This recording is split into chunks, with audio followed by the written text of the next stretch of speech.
안녕하세요. 커리어는 직선으로 만들어지지 않는다. 커넥팅 더 다츠 팟캐스트 진행자 UNC 채플힐 정치학과 김재열 교수입니다. 한국은 아직 방학 중이겠지만 미국은 이제 방학이 끝나서 저도 이제 본격적인 본업 모드에 들어왔고 그리고 오늘 모신 이번 시즌 11번째 게스트는 미국 펜실베니아 주립대학 펜스테이트의 컴퓨터 공학과에 재임하신 뭐라고 해야죠? 재직. 재임은 뭐야? 대통령이 재임인가요? 사실 재임이죠. 잘 예, 모릅니다. 예. 맹기환 교수님입니다. 맹 교수님 반갑습니다.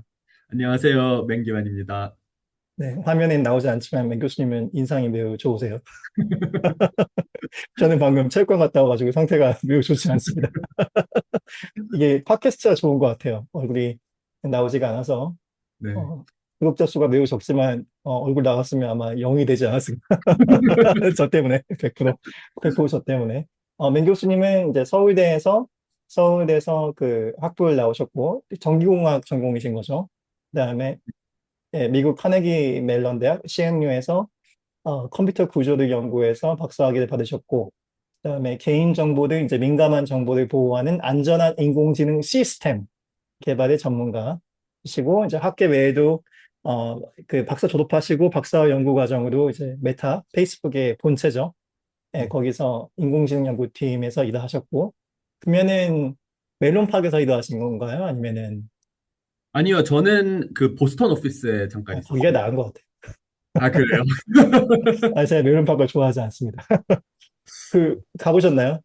네, 멜로팍 가봤습니다. 멜로팍이 훨씬 진짜 없, 진짜 크고, 뭐 없잖아요. 딱 그 다리 건너가지고 이렇게 공터에 네. 근데 이제 거기가 예. 진짜 그 사람들이 생각하는 메타 오피스라는 느낌이 딱, 그렇긴 하죠.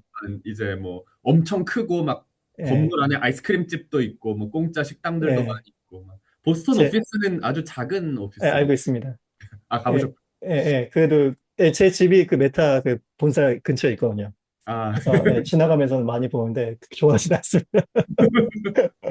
근데 그게 갖춰져 있어야 될 것 같아요. 왜냐면 주변에 뭐가 너무 없기 때문에. 네. 그리고 또 이제 맹 교수님은 특이점이 있으시죠? 교수시지만 부캐가 있으신. 그래서 아마추어 웹툰 작가로서 그 생애 첫 출판물이 그 논문이 아닌 만화책. 너무 멋있는 그 라인인 것 같아요. 야밤의 공대생 만화가 이제 2017년에 출판이 됐고, 이제는 2017년이 굉장히 그 옛날처럼 느껴지네요. 9년 전인가? 예, 그런 것 같고, 이 책은 이제 과학사를 매우 흥미롭게 다룬 책으로 여러 언론의 호평을 받았고, 그 여러 어머님들과 아버님들의 호평을 받고 있는 것 같기도 해요. 자녀분들이 좋아한다. 예. 또한 그 세종도서의 우수 출판물로 선정되기도 했습니다. 어쨌든 반갑습니다. 네, 맞습니다. 네. 학기 초라 정신이 없으시겠지만, 예, 정신이 솔직히 말하면 이제 수업 준비를 미리미리 했어야 되는데 지금 아주 이렇네요. 뭐 항상 그렇죠. 다들 이제 학생분들은 개강을 자기들이 제일 싫어한다고 생각을 하시겠지만 음, 사실 교수님들이 제일 싫어할 것 같습니다. 맞아요. 우리는 준비도 일찍 해야 되고, 네. 끝나는 것도 늦게 끝나고, 학생들은 그 기말고사 내면 끝이지만, 우리는 채점해야 되는데, 채점 다 하고, 컴플레인 다 받고, 이제 그래야 끝난 거니까, 아, 생각하기도 싫어요. 강의를 가르치는 건 좋은데, 채점 이런 거는 좋아하지 않습니다. 저 이번 학기는 그 대학원 수업 하나 가르치거든요. 아, 좋은 네. 거는, 그래도 대학원은 그래도 컴플레인이 적다. 아, 그쵸, 그쵸. 네. 저도 이번에 대학원 수업을 가르치는데요. 저는 이제 문제가 새로운 수업이라 아, 이제 슬라이드부터 숙제, 실라버스 다 만들고 있는데 굉장히 생각보다 일이 많습니다. 대충 할 걸. 네, 저는 이번 학기 대학원 수업은 슬라이드도 없고 노트도 없습니다. 그냥 칠판만 가지고 강의를 합니다. 아, 되게 예, 칠판으로 강의하는 건 또 되게 새롭네요. 저는 예, 다 칠판을 라이브로. 안 써본 지 너무 오래돼가지고. 지난 학기에 조금 해봤는데 그 반응이 좋더라고요. 아, 그래요? 애들이 봤을 때는 무슨 약간 누가 게임하는 거를 이렇게 라이브로 지켜보는 것 같은 느낌? 아, 뭔가 판서가 약간 ASMR 같은 그런 또 예, 새로움이 있나요? 그러니까 그냥 칠판만 가지고 그 라이브로 강의를 하고 음, 토론하고 발제시키고 같이 문제풀이 같은 거 하고 좋은 것 같아요. 그렇게 하고 있습니다. 그래서 뭐 준비 운동 같은 질문을 하나 네. 드리고자 하는데 연구보다 연구 얘기는 우리가 좀 있으면 연구 강의 뭐 이런 얘기는 좀 있으면 더 하게 될 테니까 만화책 얘기부터 일단 만화를 그리셨으니까 좋아하시니까 그리기까지 하신 거 아니에요? 그러니까 과학을 좋아하신 건 알겠고 네. 근데 그건 뭔가 전공과 핏이 맞는 것 같고 네. 만화는 어쩌다가 아, 네. 저는 만화는 뭐 많은 분들이 그러시겠지만 원래부터 굉장히 좋아했습니다. 이제 어렸을 때부터 만화를 좋아했고 이제 음, 뭐 처음에는 그 학습 만화 같은 걸로 시작을 했던 것 같아요. 이제 저희 음, 어릴 때 뭐 맹꽁이 서당이라든지 이런 뭐 유명한 학습 만화들 음, 그 부모님이 사주셔가지고 그런 걸 많이 봤고 이제 중학생 때부터 이제 만화방이라는 곳에 다니기 시작하면서 전문적으로 어떤 그런 소위 말하는 뭐 전문적. 원피스, 나루토 뭐 이런 만화들부터 시작해서 그 보기 시작. 시리즈물 좀 네, 길게 나오는 것들. 좀 학습 만화 외의 만화들 많이 보기 시작을 했고요. 만화는 음, 아직도 많이 봅니다. 지금도 굉장히 많은 만화들을 보고 있습니다. 어릴 때 읽었던 만화책 중에 제일 재밌었던 거를 꼽는다면, 그거 참 어려운 질문인데요. 역시 이제 딱 떠오르는 건 드래곤볼이지 않나. 인생이 아, 그렇죠. 드래곤볼. 그렇구나. 제 아이한테 보여줬더니 그 첫 편 보고 안 보더라고요. 아, 예. 재미없다고. 요즘 세대한테는 조금 안 맞을 수 있을 것 같습니다. 예, 예, 그 뭔가 배틀물의 정석이죠. 드래곤볼은 뭐 지금 봐도 저는 재밌어요. 약간 그 빌드업 하는 그 내러티브 같은 거. 예. 뭐, 예, 뭐 그냥 그림을 보는 것 자체가 재밌고요. 뭐 잘 그린 그림을 보는 것 자체가 재밌고, 그다음에 뭐 스토리도 재밌고, 뭐 음, 요새도 만화책을 많이 보는데 요새는 저도 요즘 인기 많은 만화들을 사실 더 많이 보긴 합니다. 이제 뭐 그런 뭐 진행이 빠르고 막 그 요새는 소위 말하는 사이다물 이런 게 많아서 그런 것도 또 나름의 카타르시스가 있- 음, 음. 요즘에 재밌게 보실 만화책은, 요새 재밌게 사실 제가 교수라고 하기엔 만화를 좀 많이 보거든요. 제 학생들이 알면 안 되긴 하는데 못 올 거예요. 또 소위 말하는 네. 유명한 만화라는 것들은 거의 다 보기는 합니다. 그중에 이제 몇 편 보고 말거나 아니면은 재밌게 보거나 둘 중에 하나인데 안 본 경우는 잘 없고요. 이제 요새 하나 이제 교수라고 하니까 이제 제 지위가 약간 무슨 만화를 좋아한다고 말하기가 살짝 껄끄럽긴 한데 음, 음. 최근에는 이제 스파이 패밀리라는 만화가 있거든요. 교수님 뭔지 알아요. 예, 알아요? 그 세 명 나오나? 세 명인가? 네, 뭔가 하여튼, 가족이 나와서 이렇게 예, 약간 예. 시처럼 복작복작하는 예, 만화. 그러니까 서로 정체들 보여주면 다 이상한 직업을 가지고 있고, 막 킬러 이런 거. 네, 아기가 엄청 귀엽고요. 예, 이제 저도 예, 살짝 나이가 이제 차니까 그런 가족물 이런 게 되게 좋더라고요. 예. 저는 지브리 스튜디오의 오랜 팬입니다. 아, 예, 그러시구나. 예, 미야자키 하야오. 바람의 계곡 나우시카는 저 그 만화책도 가지고 있어요. 아, 그거 만화책도 있는 줄도 몰랐네요, 예, 저는. 소장판, 아, 소장판, 하드커버. 저는 약간 또 그게 갈리는데 책파라서 애니메이션파가 예, 있으시고 또 책파가 있으시잖아요. 아, 저는 약간 책파입니다. 저는 그냥 그 지브리 스튜디오하고 미야자키 하야오 그 본인을 좋아하는 것 음, 같고, 미야자키가 쓴 그 책도 있거든요. 자기의 그 뭔가 이게 예술적인 그 오, 발전 네. 과정에 대한 그것도 음, 가지고 있습니다. 뭔가 약간 그쪽마저도 약간 학술적이신 것 같은데요. 예. 애니메이션 자체는 만화책도 요즘 그렇게까지 많이 보지는 않거든요. 네. 제 요즘에 가장 스크린을 보는 게 요즘엔 좀 싫어요. 너무 이렇게 음, 직업상 맨날 보고 있으니까. 아, 예. 그래서 운동을 하거나 아니면 음악을 듣는데, 그래도 훌륭하시, 아이를 건 없고, 근데 눈이 필요해요. 나이 먹어서 이제 눈이 필요해가지고, 눈을 혹사를 못 시키겠다. 이런 건데. 이건 맞습니다. 네, 어쨌든 미야자키 하야오님은 훌륭하신 것 같다.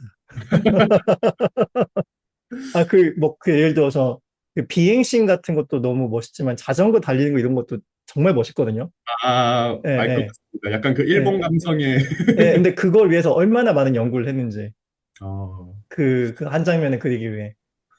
그러니까 그냥 그림 보고 참조하고 이 정도가 아니고 정말 깊이 음, 공부를 해서 이렇게 하나하나 나왔다는 게, 어, 개인적으로는 그 프로로서의 기준이 매우, 생각보다 예, 굉장히 예. 많이 좋아하시네요. 약간 저보다 할 많으신 것 같은데. 아니, 만화책은 그렇게 요즘 보지는 않습니다. 아, 예. 예, 예, 예. 약간 예전에 재밌게 봤는데, 뭔가 어느 순간부터는 좀, 뭐라 그러지? 식상하다고 해야 되나? 음, 예, 약간 이게 좀 많이 바뀐 것 같아요. 그게 예, 저도 대학생 때 아예 끊었었거든요. 뭐 끊으려고 네, 끊은 건 예, 아닌데 대학생 시절에는 워낙 또 재밌는 다른 할 게 많으니까 끊었다가 음, 이제 유학을 나와서 그 음, 코로나 이후부터 다시 많이 보기 시작했던 것 같아요. 코로나 때 이제 너무 심심하고 할 게 없다 보니까 음. 이북을 그때 거의 처음 보기 시작했던 것 같은데 이게 이북으로 한번 보기 시작하니까 또 너무 편하더라고요. 그래서 사이즈가 좀 크면은, 그렇죠. 편할 것 같기도 해요. 예, 맞아요.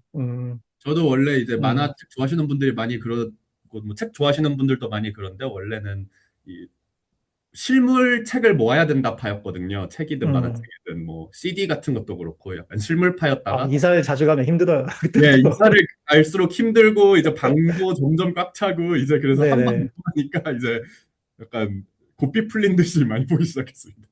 네. 하여튼, 보면 야밤의, 잠깐만, 그 행사 제목이 헷갈려. 야밤의 그림? 야밤의 공대생 만화. 야밤의 공대생 만화. 야공만. 약간, 근데, 제목이 약간 야하네. 전혀 전혀 안 맞습니다. 이거는 왜 그러신 거예요? 누가 시킨 게 아니잖아요.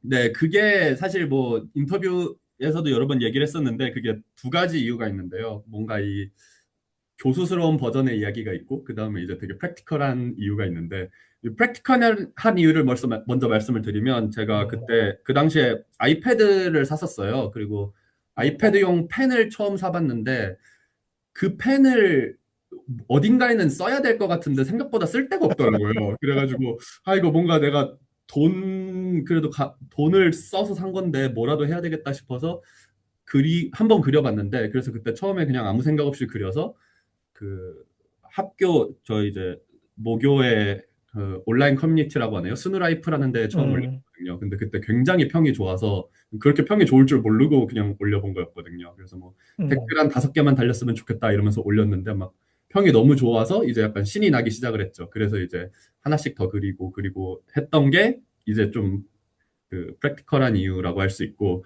이제 조금 더 이제 멋있는 척을 해보자면 그 당시에는 좀 과학, 공학과 관련된 내용을 쉽게 대중들한테 전달하는 그런 메신저가 많이 없었던 것 같아요. 요새는 이제 뭐 내가 한국의 파이만이 돼보겠다. 만화책으로. 말하자면 뭐 그 정도까지는 아니어도 이제 예, 뭔가 막 사람들이 막 문학 아니면 뭐 음악 이런 건 되게 예술로 쳐주고 막 교양으로 쳐주는데 뭔가 과학자, 공학자에 대해서도 이렇게 좀 널리 이렇게 뭔가 교양의 일환으로 전파가 되면 좋겠다 음, 그런 생각 언제나 가지고 있었습니다. 그래서 그런 거에 일조하게 돼서 되게 기분이 좋았고요. 요새는 뭐 그런 게 워낙 많잖아요. 뭐 재밌는 과학 유튜브 이런 것도 저보다 더 전문가이신 분들이 음, 나와서 하는 과학 유튜브들 워낙 많아서 아마 요즘 같으면 그런 창구가 충분하다고 생각을 해서 안 했을 것 같아요. 근데 그때까지만 해도 약간 어린 마음의 사명감 같은 것도 약간 오, 숭고한 뜻을 가지고 하셨군요. 있었던 또 약간 왜 사람들은 과학자, 공학자에 대해서 모르는 것은 교양 없다고 말하지 않는가 막 약간 이런 음, 어린 공학자의 패기 같은 것도 좀 그냥 있었습니다. 나는 재밌는데 왜 너는 재미가 없지? 내가 설명해 줄게. 이런 느낌 네. 아니에요? 그리고 너도 이것 좀 알아야 돼. 막 약간 이런 음, 마음도 있고. 책 평을 보면 내용은 이해가 아직 안 되는데, 여전히 벽을 느끼지만, 개그 코드가 공감이 된다. 아, 예, 뭐, 이런 말이 그거에 많은데, 신경을 많이 썼던 것 같습니다. 그때 제일 이제 신경을 썼던 거는 음, 이제 사람들이 일단 과학 공학에 크게 관심이 없는 것 같으니까 재밌지 않으면 절대 안 보겠지 싶어서 약간 그 뎁스보다는 재미에 초점을 맞추려고 노력을 많이 했던 것 같습니다. 아마 요즘 보시면은 개그 코드가 하나도 안 맞아서 요즘 MZ 세대들은 공감이 안 될 것 같은데요. 그 음, 당시에는 최대한 그 시절 감성으로 재밌게 그리려고 노력을 많이 했었습니다. 음, 약간 조성님 같은 스타일. 등 작가 조석. 이 예, 조석도 모르는 사람이, 아마 잘 있을 수도 있죠. 모르실 것 같아요, 요즘. 예, 예, 네, 약간 그런 느낌, 약간 병맛. 약간 그 시절에 뭘 참고했더라? 그 시절에 이말년 시리즈라고 아마 그렇죠. 이말년 씨. 요즘 맞아. 분들은 심지어 그림체도 약간 비슷한 것 같아요. 침착맨으로 더 잘 예, 아실 텐데 예, 예, 이말년 예. 시리즈를 참고를 실제로 되게 많이 했었고요. 그때 약간 이말년 시리즈를 정주행을 해가면서 조금 이제 너무 딱딱해지는 것 같을 때마다 이말년 시리즈 한 번씩 다시 보면서 돌아가려고 노력을 많이 했었습니다. 아, 그 너무 진지해질 것 같을 때. 예, 너무 거기에 나오시는 그 뭐 공학자, 과학자 분들은 평소에 다 좋아하셨던 분들인 거예요? 아니면은 하면 좀 이걸 파면서 새로 발굴한 음. 소재도 있으신지. 그게 초창기에는 거의 제가 좋아하는 사람들 위주로 그렸었고요. 음, 그리고 원래 알던 내용 위주로 많이 그렸었습니다. 그래서 1화 같은 경우에 그 트랜지스터의 발명 이야기 같은 경우에는 음, 제가 그때 수업을 양자역학의 응용이라는 수업을 들었었는데 지금 음. 작고하신 그래서 양자역학 얘기가 많이 나오는구나. 예, 그 이병호 교수님, 서울대학교 고 음, 이병호 음, 교수님께서 그런 얘기를 수업 중에 굉장히 재밌는 얘기 많이 들려주셨어요. 그래서 음, 그 초반 얘기들 중에는 그 교수님한테 들은 이야기가 정말 많습니다. 그리고 이제 음. 뒤로 갈수록 이제 소위 말하는 소재가 떨어지니까 스스로 또 이것저것 공부를 더 하기도 했었죠. 뭐, 파이만은 대부분 다 아실 것 같고, 아니, 아직 네, 좀 관심 있는 분들은 대부분 다 네. 아실 것 같고, 그 다음에, 폴 디렉이었나? 누구였지? 예, 예, 예, 예, 예. 그거, 아니, 또 아는 사람들은 다 알지만, 그래도 상대적으로 대중적, 인지도를 따진다면, 파이만보다는 조금 더 그렇죠. 알려져 있는 경우니까. 파인만도 그 교수님이라서 그러시는데 대중성이 있다고 하면 안 될 것 같고요. 뭐 아, 그렇군요. 그럴 저는 정도로. 너무 좋아해서 그 디즈니랜드로 아이랑 같이 갔다가, 그 네, 애나하임이라고 LA 좀 벗어나면 있거든요. 네, 거기 이렇게, 그래서 집에 샌프란시스코 올라오는 길에 네. 그 칼텍을 들려서, 어, 예, 파이만 생가를 갖다가, 아, 저보다 더 좋아하시는 것 같은데. 오히려 이렇게 딥하신 분들보다 제가 조금 더 대중성이 좋았지 않나, 그래서. 폴 디렉은 네, 정말 재밌는 사람이에요. 예. 예. 은퇴는 플로리다에서 하셨던 걸로 기억하는데, 사실 저는 그렇게 잘 예, 알지는 않아서 이제 예. 공부를 사실 많이 했었어요. 그리면서 이제 그 폴디렉 전기 같은 것도 보고. 근데 그런데 보니까 이제 말로만 들었던 에피소드, 뭐 폴디렉 그 만화책에도 나오지만 뭐 그 연애 편지에 도표를 작성해서 무슨 논문 마냥 막 네네네, 그 맞아요. 레퍼런스를 넣어가면서 막 썼다 네네. 이런 것들을 이제 거기에 보면 그 전기 같은 걸 보니까 실제로 그 손으로 그렸던 도표 같은 게 다 있더라고요 사진이 그런 것들 이제 굉장히 특이한 재밌었는데 사람이에요. 그러니까 연애를 배워본 적이 없는 거죠. 예, 배워본 적도 없는데 사실 예, 그걸 예. 배우지 않아도 그렇게 하지 상식적으로, 않는 정도의 상식은 있는 게 예, 정상인데 예, 상식이 없는 사람이죠. 그래서 더 매력적인 약간 네네. 예. 그리고 연구를 않았거나 아니면은 재능이 없었다면 큰일 났을 사람. 근데 그렇지만 굉장히 또 가정에 충실하시고, 그러니까 그 기억하는 게 캠브리지 대학 교수셨죠, 그분이. 예. 잘 기억이 안 나는데요. 하여튼, 근데 플로리다로 가셨던 이유 중에 가장 컸던 게 그때 네. 자녀분이 거기 사셔가지고, 어, 예, 자녀와 가까이 살기 위해서. 예, 저도 폴 디렉을 굉장히 좋아하는 이유 중에 하나가 이제 말하자면 그런 소위 말하는 빅뱅 시어리 같은 그런 드라마 같은 데 나오는 스테레오티피컬한 아, 너드잖아요. 그렇죠. 이 이제 쉘던, 그 네, 빅뱅 시에는 쉘던 같은 느낌. 네. 네. 진짜 딱 그런 느낌인데 이제 쉘든이나 이런 사람들은 거기서 보면 되게 좀 짜증나게 하잖아요, 사람을. 막 아, 물론 맞아요. 자기가 있어서 그런 건 아니지만 맨날 잘난 척하고. 네, 다른 사람들 남한테 석살 따위가 이런 얘기하고. 비하하고 근데 이제 폴 디렉은 물론 제가 예, 실제로 예. 만나본 건 아니니까 정확히는 모릅니다만 전기에서만 보면 사람이 음, 그러지 않고 굉장히 진실되고 되게 좋은 사람이었던 것 같아요. 그래서 더 저는 뭔가 그 정도로 똑똑하면 막 쉘든처럼 남 무시하고 막 까내리고 이럴 수도 음. 있었을 텐데 가족에 충실하려 하고 그런 것들이 참 멋지더라고요. 그래서 저도 굉장히 예, 좋아하는 순수한 과학자시죠. 예. 예, 근데 학교에 들어와 보면 그런 순수한 학자들은 많지 않다는 걸. 예. 사실 뭐 그 이공계에 실제로 쉘든만큼은 아니어도 좀 그런 음, 분들이 많이 있잖아요. 그래서 더 전 이공계가 아니라서 그런 아, 순수한 분들 아니 못 보면 우린 세속적인 사람들이 너무 많은 것 같아요. 특히 이제 뭔가 정책, 뭐 경영, 법 이쪽으로 오면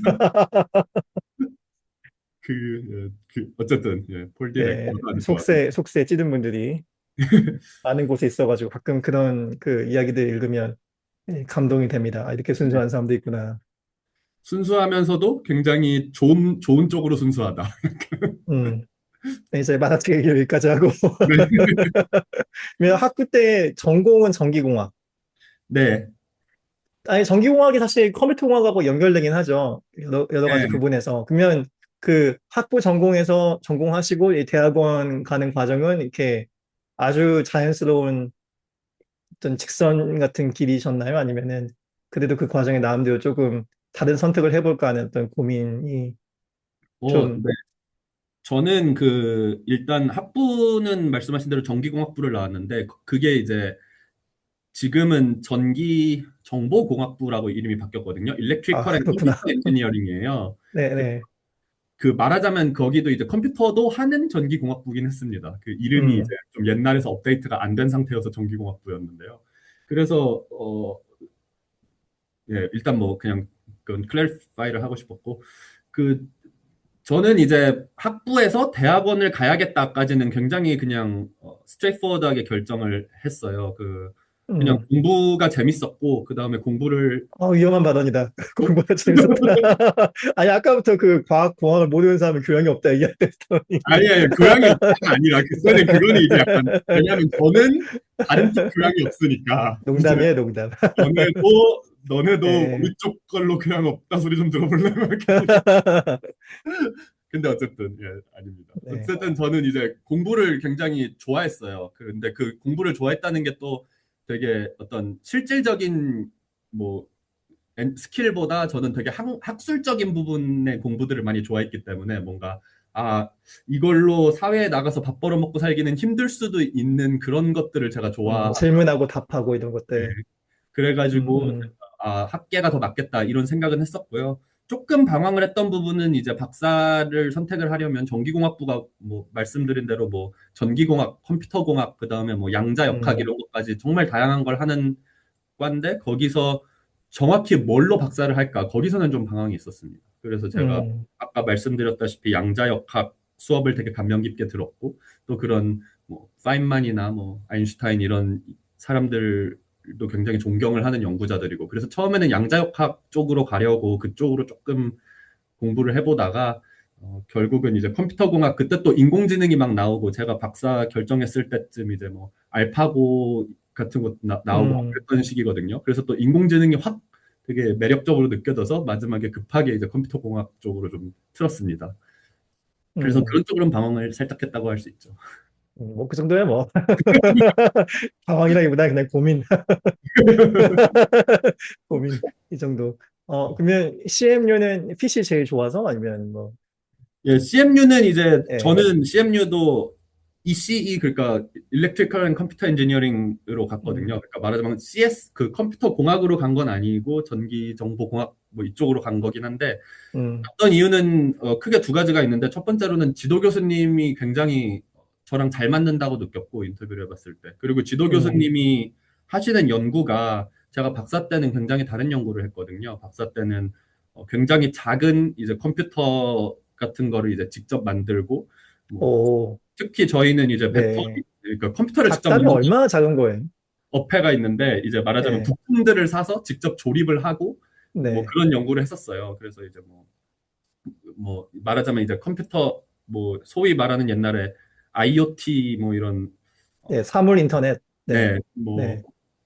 막 뭐 5cm 바이 5cm 정도 되는 그런 조그마한 되게 작다. 정말 작다. 네, 네. 보드 이제 음, 음, 저희는 이제 프린티드 서킷 보드 뭐 PCB라고 부르는데 그런 조그만 보드 위에 조그만한 컴포넌트들을 다 사가지고 뭐 음, 다 조립하고 그 다음에 그 음, 위에 음, 소프트웨어도 뭐 음, 제가 써서 올리고 그 다음에 실제로 디플로이도 해보고 뭐 그런 연구들을 했었거든요. 그래서 이제 저는 박사 갈 때 그런 걸 해보고 싶었어요. 이제 맨 밑바닥부터 맨 위까지 내가 다 설계하는 약간 그런 거좀 아니, 무슨 너드들이 스티브 워즈니아게 낭만스러운. 좀 약간 네, 너드들이 그런 거에 약간 환상이 있는 경우가 있거든요. 네네. 내가 하드웨어부터 소프트웨어까지 다 만들어 보겠다. 하드웨어를 만들었다 하면 어폐가 있지만 이제 있는 하드웨어를 네네. 사서 조립부터 해야 된다. 그렇죠, 그렇죠. 네네. 그래가지고 뭐 칩부터 만든 거 아니니까. 예, 네. 칩부터 만든 거죠. 그런 걸 하고 싶어서 이제 그 교수님한테 갔었습니다. 근데 음. 지금은 이제 전혀 다른 걸 하게 됐긴 하지만요. 일단 시작은 거기에서. 네, 시작은 거기에서. 근데 하다 보니까 이제 뭐 인공지능이 점점 더 뜨고 그 다음에 더 음. 재밌어지고 그리고 제가 또 메타에 있을 때 약간 인공지능과 프라이버시의 접점에 있는 연구를 했는데 그게 굉장히 재밌고 중요한 문제인 것 같아서 네, 이제 그 연구 방향은 완전히 틀어지긴 했습니다. 여기서 잠깐. 네, 그러면 그게 어떻게 연결이 되는 거예요? 그래서 박사과정 들어갈 때는 내가 밑바닥에서부터 다 예, 해보겠다라는 그 참 야심이 크셨네. 그런 꿈을 가지고 들어가셨고. 그다음에 메타도 그렇고 지금 하시는 건 좀 뭔가 안전한 인공지능 이런 쪽으로 약간 주제를 잡아서 하고 네. 계시잖아요. 그러면 그 후반부 주제도 박사과정 입학이나 초기부터 생각을 하셨던 건가요? 아니면은 아니요, 전혀 아니고요. 박사는 거의 내내 아까 말씀드린 그런 연구를 했습니다. 그리고 이제 그러니까 하나만 하기도 바쁜데요. 지금 둘 다 했나 이런 그쵸, 생각이 그쵸. 들었어요. 그리고 그 당시에는 네. 사실 뭐, 물어보시는 분들에 따라서 뭐 이렇다 저렇다 말은 할 수 있겠지만 인공지능이 엄청나게 위험할 만큼 파워풀하지는 않았었던 것 같아요. 제가 이것저것 뭐 해보는 정도였죠. 네, 네. 그래서 네. 그때도 여러 가지 위험성이 있었지만, 뭐 어차피 사람들이 별로 안 쓰는데 인공지능 뭐 그렇게 음, 중요한 문제겠어? 약간 저는 그런 식으로 생각을 했었는데, 물론 음, 그때부터 이게 앞으로 큰 문제가 될 것이다라고 많은 분들, 안목 있으신 분들 생각을 하셨지만. 그래서 음, 저는 그렇게, 그때는, 박사 때는 별로 관심이 없었는데요. 이제 메타에 들어가서 보니까 인공지능이 그 사이에 많이 커져서 정말 많은 곳에 사용되고 있고, 프라이버시가 굉장히 큰 문제다, 이렇게 느껴졌어요. 그리고 또 어차피 메타에서는 제가 박사 때 하던 것 같은 연구는 안 하기도 하고요. 그래서 이제 그쪽 음. 연구가 재밌어 보이니까 그쪽 연구로 뛰어들었죠. 아, 메타 하면은 회사 차원에서도 이해가 되긴 합니다. 네, 거기는 워낙 말이 많기도 하고, 그쵸. 메타가 이제 지금도 법원 싸우고 있고, 많은 분들이 이제 예, 메타를 예. 보통 집중적으로 때려대시지만 뭐 그래서라고 하기보다는 내부적으로는 프라이버시가 중요하다고 생각하시는 분들 정말 많이 계시고 그래서 좋은 그럼요. 연구들도 많이 나오고 있습니다. 그래서 이제 네. 예. 네, 그 앞으로 모실 게스트 중에 한 분도 메타에 좀 계셨다가 오신 분이라서 그분도 프라이버시 하시다가 오신 아 분. 그러시구나. 네, 네, 제가 네, 네. 있을 때 되게 네, 프라이버시에 집중적으로 투자를 많이 했던 시기였던 것 같아요. 네, 뭐 프라이버시 프리저빙 테크놀로지 뭐 네, 이쪽도 그런 많이 했었고 팀도 있었고, 네, 네. 근데 뭐 그런 이슈가 근데 있을 만한 그 비즈니스 모델이기도 하고 데이터 맞습니다. 인프라스트럭처기도 하고 뭐 여러 가지 이유가 있죠. 그쪽에 투자를 해야 돼. 네, 그렇죠. 뭐 또 예, 제가 그쪽으로 얘기를 많이 하다 보면 뭔가 실언을 할 것 같아서 엔데이 비밀 유지. 하여튼 그렇습니다. 하여튼 메타는 저는 동네 회사인데 일하는 친구들 엄청 많고 저는 복잡한 마음을 가지고 있습니다. 좋은 회사입니다. 이게 뭐 예, 예. 회사가 좋은지는 모르겠지만 회사 안에 좋은 연구자들이 많이 있는 아, 회사입니다. 그건 맞아요. 제가 있었던 네네. 곳은 또 페어라고 그 리서치 음, 팀이거든요. 그래서 약간 회사의 음, 방향성과는 음, 큰 상관이 없이 정말 자기들이 필요하다고 생각을 하는 연구를 하는 그런 단체였어요. 그 시절에는. 지금은 음. 페어도 많이 바뀌어서 좀 네, 그렇게 알고 있어요. 저도 많이 바뀐 걸로. 아무튼 뭐 메타 얘기는 거기까지 깊이 들어가면 말씀하신 것처럼 뭐 얘기가 셀 수가 있기 때문에. 아니, 빅테크에 대해서는 전반적으로 뭐 저는 복잡한 마음이에요. 네, 복잡한 마음이에요. 아니, 그러니까 제가 저는 속세에 머무는 사람이기 때문에 오히려 그래서 그렇게 보는 것 같기도 해요. 그러니까 어떤 집단도 이상적으로 보진 않기 때문에 네. 우리가 다 현실적인 동기와 어떤 제약 조건을 다 안고 살아가는 존재들이잖아요. 폴 디렉 정도 능력이 되면 속세를 벗어나서 이데아의 세계에서 내가 하고 싶은 연구를 하면서 다른 거 신경 안 쓰고 살 수 있을지 모르겠지만 나머지 인간들은 다 신경을 쓰고 살아야 되기 때문에. 아닙니다. 말씀. 아니, 메타 정도 되는 그 규모의 조직이고 그 정도 돈을 벌고 하면 좋든 나쁘든 그렇죠. 기회도 저는 많지만 문제도 많고. 예, 뭐 어느 회사든 크면 기회도 많고 문제도 많다고 생각을 해서 뭐 딱히 빅테크가 좋다 나쁘다 뭐 이런 거에 개인적으로 큰 어떤 뭐 할 말은 없긴 한데요. 제가 이제 약간 브레인워시가 된 걸 수도 있지만 제 세뇌가 된 걸 수도 있지만 제 생각에는 그런 테크 기업들이 그래도 크기에 비해서 자정하고자 하는 의지가 제 생각에는 좀 다른 전통적인 회사들보다 좀 많은 편이지 않나 이렇게 생각이 드는데 그렇게 느껴지지는 않으신가요? 안 그래요. 제가 아, 실리콘밸리 12년 살았지만. 네.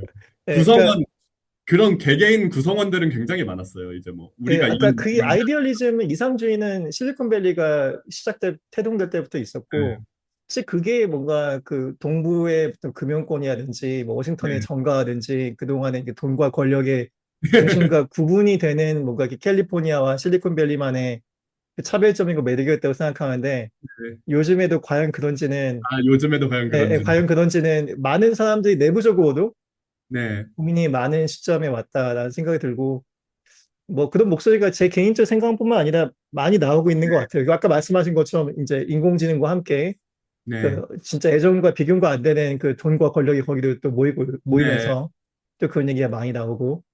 그래서 그 인터넷과 소셜 미디어가 나왔을 때 그 어떤 제기됐던 어떤 테크 기업들의 책임론하고는 지금은 무게감이 다르다.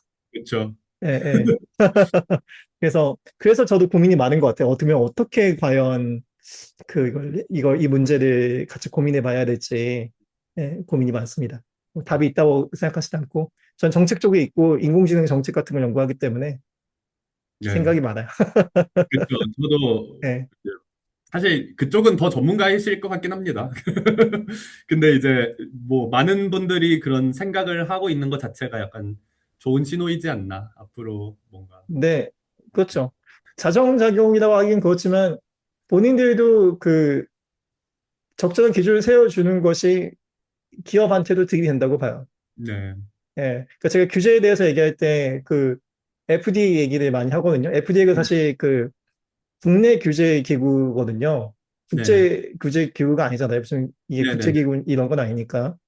그럼에도 불구하고 그 FDA가 그 어떤 승인을 허가를 내리면은 그 국제적인 공신력이 있어요. 음, 그만큼 그 규제에 전문성이 있다고 생각하는 거니까. 어, 그래서 뭔가 공신력 있는 기준을 뭔가 자정할 수 있는 기준을 본인들이 만들어내고 그 지켜낼 수가 있으면 네, 근데 그게 왜 기업한테 도움이 되냐? 내가 제약 쪽이면 사람들이 이게 효과가 있는 것만이 아니라 안전하다고 믿어줘야 하잖아. 그쵸. 내가 이거 물건을 파는데 이거 안전하다고 얘기하는, 그거 믿어달라고 얘기하면 이게 사실 100% 공신성을 갖기가, 아니 100% 얘기도 그렇지만 그건 불가능하니까 사실 쉽지가 않아요. 왜냐하면 그 이익 관계가 충돌하기 때문에. 네. 이게 뭐, 얘기가 자꾸 새는 것 같긴 합니다만, 그런 점에 있어서 제 생각에 약간 제가 말했던 시대와 조금 더 자정 능력이 있다고 믿어졌던 시대와 지금 약간 달라진 것 같은 거는, 음, 저도 이제 프라이버시 연구를 많이 하면서 초창기에 많이 생각을 많이 했던 얘기 중에 하나는 이제 사람들이 앞으로 점점 프라이버시를 중요하게 생각할 것이다. 그리고 음, 어떤 소프트웨어나 뭐 AI가 프라이버시를 잘 지킨다고 믿지 않으면 안 쓸 것이다. 이런 식으로 많이들 생각을 했거든요. 저도 그렇고. 그리고 실제로 그런 방향으로도 많이 변화가 있어 왔고요. 근데 요새 AI 같은 걸 보면 프라이버시를 지키는지 안 지키는지 사람들이 별로 관심이 없는 것 같아요. 그렇죠. 네네. 그리고 이제 막 네.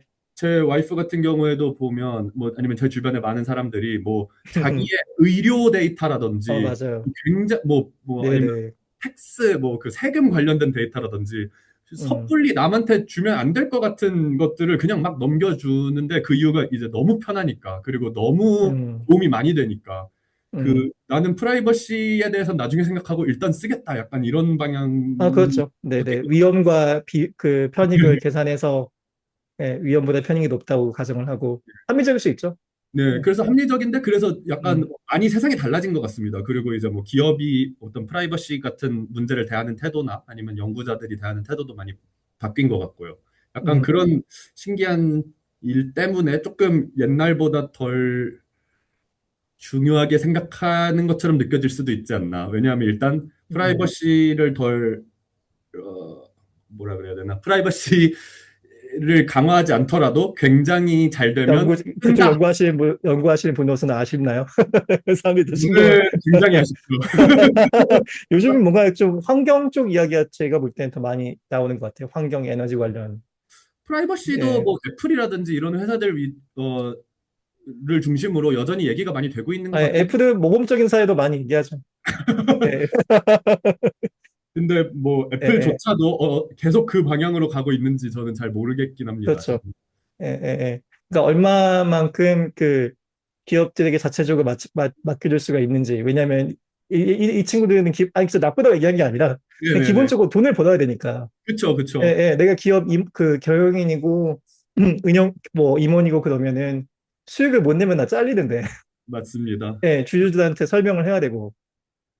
네, 아까 또 말씀하신 것처럼 네, 그 프라이버시 관련 규제를 자체적으로 만들고 뭐 자정하고 이런 것들조차도 좀 나쁘게 보면 기업들은 그렇게 하면 고객들이 더 많이 써주니까 그런 건데 지금 그렇죠. 더 안전한 시스템보다 고객들이 원하는 건 더 잘 되는 시스템이고 음, 프라이버시와 그런 또 AI가 잘 되는 거는 어느 정도 약간 좀 음. 컴피팅하는 그런 용어를 한국말로 번역을 하는 걸 잘 아, 못하는데 이게 쉽지 않은 문제죠. 예를 들어서 뭐, 그 소셜미디어에 왜 이렇게 좋지 않은 컨텐츠가 많으냐. 그럼 사람들이 안 네 보면 되는데, 그렇죠. 그걸 사실 좋아하고, 그걸 좋아하면 또 거기에 광고를 붙여서 돈을 벌 수 있는 게 그렇죠. 문제고, 여기 아이러니가 많이 있어요. 그렇죠. 그래서 예, 아마 예. 조금 요새는 더 자정 능력이 떨어진 것도 있지 않나 그렇게 생각합니다. 아니, 저는 정확한 데이터는 모르겠어요. 약간 그 연구를 하는 사람이고, 네. 전직 데이터 과학자로서 데이터가 없이 뭔가 의견만 가지고 이야기하는 거는 저는 굉장히 조심하려고 생각하고 있긴 한데, 네. 어, 근데 말씀하신 것처럼 예전에 인공지능이 상대적으로 스킬이 작아가지고 이제 사용되는 범위가 작아서 사회적으로 뭔가 이렇게 이걸 본격적으로 다루기, 정책적으로 다루기에는 이걸 아직 좀 지켜보자 이런 수준은 이제 넘어가는 것 같은데. 네. 근데 그렇다고 또 이게 뭘도 잘 알지도 못하는 사람들이 이상하게 건드려가지고 괜히 또 문제를 더 키우는, 물론 의도가 나쁘진 않을 수도 있지만 또 문제를 더 키우는 상황이 발생할 수도 있고, 이게 맞습니다. 정책이란 게 사람 몸 다루는 것처럼 굉장히 섬세한 거라 함부로 건드렸다가는 오히려 탈날 수도 있어요. 그래서 같이 좀 고민을 많이 해야 되는 시점에 왔다. 근데 어쨌든 아쉽다. 이건 들었습니다. 프라이버시에 더 신경을 많이 써야 되는데, 많이 신경을. 쓰면 좋겠다고 생각을 합니다. 네. 근데 그 메타에서 그 연구 환경 같은 건 사실 굉장히 좋았을 것 같은데, 네. 예, 좋은 팀원들도 많았을 테고, 네. 그러면 그 왜 떠나셨는지 계속 아, 쭉 있어도, 그것도 굉장히 좋은 예, 질문이신데요. 예. 아니, 제 친구 중에도 그 시점에서 고민을 해서 남은 사람들도 있고, 학교 졸업한 사람도 있고, 학교 맞습니다. 졸업했다가 다시 간 사람들도 있고, 사실 예, 요새는 그 예, 트렌드가 반대이긴 합니다. 여기서 굉장히 잘하시고 유명하시던 교수님들이 많이 학교를 떠나서 그렇죠. 뭐 대기업들로 가는 경우가 많죠. 근데 저 네, 같은 경우에는 사실은 이제 1차적인 이유는 메타에 가기 전부터 이미 임용이 먼저 된 상태였어요. 임용이 된 상태에서 음, 1년 정도 임용을 미루고 메타를 간 거였긴 한데 음, 만약에 이제 정말 남고 싶었다고 하면 남았거나 아니면은 학교로 왔다가도 다시 돌아가는 방법도 있긴 했겠죠. 근데 뭐 사실 이거는 제가 학부 때 어, 경험을 말씀드렸던 거랑 이어지는 내용이긴 한데요. 음. 저는 언제나 돈이 될 만한 게 아닌 거에 관심이 많아요. 아유, 사모님 어떻게 생각하세요? 저는 제가 하고 네, 싶은 연구 이게 재밌어 보인다 싶으면 그걸 약간 해야 되는 성격인데 네, 네. 메타에서 이제 아까 말씀드렸다시피 페어라고 완전 음, 이제 그 시절에는 기업에서 여기만큼 자유도가 높고 돈 안 되는 연구를 음, 허락해주는 기관은 없어라고 할 정도로 굉장히 연구 중심적인 기관에 있었거든요, 메타대에서도. 근데 그럼에도 불구하고 물론 제 위에는 상사가 있었고 그 위에는 또 상사가 있었고 또 어쨌든 뭔가 리포트해야 되는 체인이 있었고 또 음, 위에서 이제 우리는 이런 방향으로 연구를 해야겠으니까 뭐 자유도가 높은 편이긴 하지만 그래도 이런 방향으로 연구를 했으면 좋겠다. 뭔가 이런 것들이 내려오긴 했었거든요. 이제 그런 환경에서 느낀 게, 나는 진짜 내 위에 아무도 없어서 내가 하고 싶은 연구 마음껏 해야 되는 사람이구나. 이런 걸 느꼈습니다. 전 티칭할 때 아니면 학교 안 가요. 네, 그래서 그런 이제 자유도 좋죠. 학교에 오니까 안 좋은 점이 예, 정말 많은데 예, 사실 그립지는 않습니다. 제가 하고 싶은 연구하는 거 좋은 것 같아요. 예. 예. 저는 대학원생까지 솔직히 모르겠어요. 대학원생들 약간 미안하긴 한데, 학부생들은 그렇게 예쁠 수가 없어요. 예, 예쁘다고요? 예, 좀 예. 더 교육자로서 그걸 좋아하시는, 그렇진 않은데. 그냥 세상에 덜 찌든 그 순수한 느낌. 네. 얘들도 좀 있으면 찌들겠지만. 예, 또 말씀하신 대로 또 하나 제가 되게 중요하게 작용했던 거는 말씀하셨던 것처럼 교육에 저도 꿈이 많았거든요. 이제 어떤 음, 교육이란 어때야 하는지, 뭐, 그리고 제가 생각하는 맞는 방향으로 교육이 가는 것에 일조하고 싶다. 그런 꿈들이 있었던 것도 맞습니다. 근데 그거는 솔직히 말씀드리면 학교에 와서 티칭을 하다 보니까 현실과 이상이 많이 다르더라고요. 그래서 음, 그 부분에 있어서는 이제 그때와는 생각이 많이 달라지기도 했는데요. 적어도 연구의 자유도 측면에 있어서는 아직도 후회가 전혀 없습니다. 아, 재밌는 말씀 해주셔서 좀 더 들어보고 싶은데 이상과 현실의 차이는 구체적으로 뭐 티칭 아, 할 이제 때 저는 그레이딩이 채점이 너무 힘들다. 이제 사실 교수직이 없으신 분들도 뭐 얘기를 많이 들으셨겠지만 이제 제가 생각했던 거는 그런 거 이제 꿈 많고 막 배움의 열의가 가득한 학생들을 근데 이제 배움을 음. 어려워하는 학생들을 내가 막 그 열정적으로 가르쳐서 이렇게 다 같이 뭔가 그 석양빛을 향해 나아가는 그런 아니 꿈 같은 무슨 내가 교육자. 그러세요? 근데 현실은 뭐 물론 다 그런 건 아닙니다만 이제 수업에 뭐 예를 들어 100명의 학생이 있다고 치면 한 이제 20명 정도는 20명 정도는 실제로 그런 학생인데 배움의 열의가 가득하고 음. 제가 정말 열정적으로 가르치고 싶고 그러면 이제 쭉쭉 흡수하는 학생들인데 그런 학생들한테 에너지를 더 쓰고 싶은데 AI한테 숙제 대신 시키는 학생들 뭐 잡고 뭐 시험 뭐 치팅 같은 거 있는지 없는지 감시하고 뭐 약간 그런 거 있잖아요. 제가 생각하는 올바른 규제 감독의 역할. 이건 사실 네, 교육의 영역이 아니죠. 예, 교육의 필수 불가결한 요소이긴 합니다만 이제 제가 예, 생각했던 그 이상적인 교육자로서 해야 될 일보다 그런 데 시간을 훨씬 많이 쓰더라고요. 그 그렇죠. 그래가지고 이제 오히려 제가 하고 싶었던 교육 그 배움에 대한 열망이 가득한 학생들을 이끄는 교육 그런 걸 할 시간이 생각보다 많이 없다고 해야 될까요? 티칭에 그 시간이 많이 가요. 예. 네. 근데 또 보람 있는 부분도 있는데 그런 음, 내가 이런 걸 하고 싶었던 게 아닌데 싶은 그런 회의감이 드는 것들, 뭐 음. 학생들한테 너 숙제 뺏겼지, 저 안 뺏겼는데요 해서 막 싸우고 막 그럼 너 진짜 안 뺏겼으면 이거 한번 음. 해봐 막 이러면서 공대 그런 교수님들은 더 어려우신 것 같기도 해요. 저는 시험이 없거든요, 제 과목은. 아, 예, 예. 그래서 예, 감독도 없고. 이제 채점은 물론 그 마지막에 하긴 해야죠. 프로젝트를 네, 하더라도 하긴 하는데. 저는 제 강의도 처음에 말씀드렸던 것 같은데, 슬라이드 덱도 없고, 네, PPT 이런 거 없고, 네. 다 그냥 라이브로 쓰고, 그 다음에 제 강의는 저 랩탑 못 쓰게 해요. 수업 시간에. 어, 예. 조금 더 제가 기대했던 교육에 가까운 걸 하고 계신 것 같습니다. 네, 그리고 그 수업할 때, 뭐 예를 들어서 그 프로젝트 위주로 하잖아요. 네. 대학원은 개별 프로젝트고, 개인이 다 프로젝트 맡아서 하는 거고, 학부는 이제 조별로 해야 되는데, 여러 번 수업 시간에 앞에 나와서 칠판 앞에서 발표를 해야 돼. 어, 예. 되게 그래서 인공지능 가지고 하면 다 보입니다. 티가 못하니까, 나는, 못하니까. 질문, 그쵸. 쓰지도 못하고, 그리고 그 앞에 나와서 할 때 뭐 보고 못합니다. 아, 예, 그냥 라이브로 해야 돼요.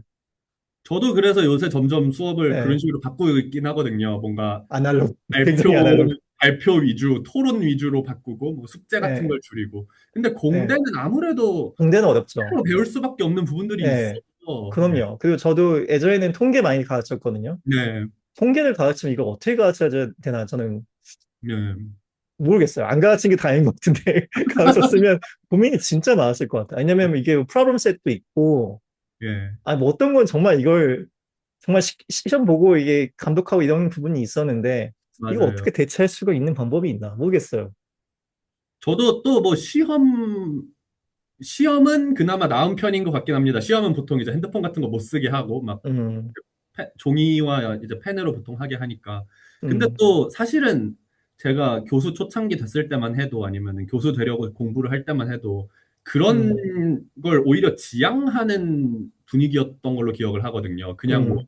무조건 시험으로 평가하지 말고 다양한 다른 어떤 액티비티를 네, 만들어서 네, 네, 맞아요. 평가를 하고 네. 배움을 장려를 해야 된다. 이렇게 했던 것 같아서 또 사실 학생들 AI 못 쓰게 하고 평가하려면 시험이 제일 쉽긴 한데 또 그렇게 하지 말라고 배웠는데 또 그렇게 하자니 그것도 딜레마고 참 여러모로 음. 고민이 많습니다. 아니, 뭐, 저도 고민의 현재 진행형이죠. 저희 과에서 무슨 그 학기 시작 전에 여름에 교수들끼리 저는 안 갔는데 네, 저는 일정이 문제가 있어요. 안 가는데 뭐 단체로 뭐 하루 1박 2일인가 하루인가 이렇게 해가지고 어디 네, 가서 그 학과의 미래에 대한 얘기도 하고 네, 근데 그중에 인공지능을 과연 우리가 어떻게 받아들여야 될지 네, 왜냐하면 그 전반적인 그 한 과목반의 전반적인 그 과제를 내는 방식이라든지 이제 강의하는 네, 방식이라든지 여기에 네, 대해서 고민이 많으니까 뭐 토론의 결과는 어떻게 되는지 전 모르겠는데 저는 웬만하면 알려고 하지 않아서 학과에서 일어나는 일들에 대해서 나를 그게 뭐 내버려도 약간 이런 포지션이기 때문에. 하루 이틀 한다고 토론한다고 해결되는 문제가 아닌 것 아, 같습니다. 전 그렇죠. 예, 세계적으로 예, 모든 대학교에서 예, 똑같이 하고 예. 있는 고민이고. 그리고 아까 잠깐 말씀드렸지만 이게 케이스 바이 케이스라서 맞습니다. 예, 개별 교수가 가르치는 과목이라든지 학생들이라든지 여러 가지 변수가 너무 많기 때문에 연구는 그러면 요즘 제가 그쪽도 비슷한 CS 쪽 교수님들 얘기해보면 네. 인공지능 때문에 피곤하시다고 많이 얘기하시더라고요. 그러니까 뭐 논문을 내야 되는 게 너무 많아졌고 맞습니다. 이를테면 많은 완전 박살이 난 것 같고 뭐 리뷰는 저희 쪽도 박살이 난 것 같아요. 왜냐면 제가 지난 주말에 리뷰 리포트를 2개 냈거든요. 네. 이번 달에만 5개를 받았어요. 리뷰해달라고. 리뷰 그러니까 네. 페이퍼를 5개 받았다는 말씀이세요? 아니면은 리퀘스트를 다섯 아, 개 그 받... 전원에서 저희는 컨퍼런스 프레시링 이런 건 아니니까 전원 다른 5개 다른 전원에서 아, 5개 저널에서. 네, 5개의 전원에서 근데 그 하나당 한 편씩 보통? 한 편씩. 근데 한 아, 편이 뭐 그러면은 짧으면 뭐 몇십 페이지만 긴 건 진짜 길거든요. 아, 뭐 예, 그게 다르긴 하겠습니다만 예, 예. 아시겠지만 이제 저희는 똑같은 문제가 훨씬 더 심각하단 말이에요. 아, 알고 있어요. 저는 CS 쪽 그 프로시딩도 네. 제가 그 리뷰로 들어본 적, 프로그램 커미티에서 들어본 적이 있기 네. 때문에. 너무 이제 AI가 좋은 점도 많이 있는데요. AI가 이제 논문을 쓰기 쉽게 만드니까 논문을 사람들이 너무 빨리 써서 이제 리뷰할 사람이 부족한 거 뭐 그런 것들도 음, 문제고 그다음에 뭐 사실 AI가 논문을 썼더라도 사람이 이제 검수를 하지 않으면 잘못된 경우가 굉장히 많은데 그런 것들을 음, 그냥 내니까 이제 열심히 읽어보면 잘못된 논문이어서 좀 그런 경우도 굉장히 많고. 그다음에 일단 음, AI 시대에 논문을 많이 내는 게 또 새로운 그 기준이 돼 버려 가지고요. 옛날에는 뭐 1년에 한 편 정도 내면 아, 뭐 연구 참 잘했다 이러던 것들이 이제는 음. 뭐 1년에 뭐 5편, 6편씩 내니까 그 페이스 리뷰는 5배, 5배, 6배 늘지가 않은데. 리뷰도 5배로 해야 되고 또 그리고 사실 그러다 보면 되게 네. 제가 생각하는 엄청 훌륭한 연구를 하기가 어렵거든요. 이제 뭐 좋은지 안 좋은지 생각해 보기 전에 일단 손부터 움직여야 약간 그 속도가 나오기 때문에 그래서 그런 게 그, 또 개인적으로 좀 딜레마. 그러니까 이것도 약간 문제성 발언이긴 한데, 제 네. 팟캐스트는 인기가 없으니까. 한국에서 이제 그 강남역 이런 데 가면은 네. 나와서 보면 이렇게 그 외모의 특징이 비슷하신 분들이 많잖아요. 너무 예, 문제성 예. 발언이신 것 같은데. 아니, 그냥 팩트를 말씀드리는 겁니다. 그냥 그, 이제 비슷한 병원에서 비슷한 치수를 받으신 것 같아요.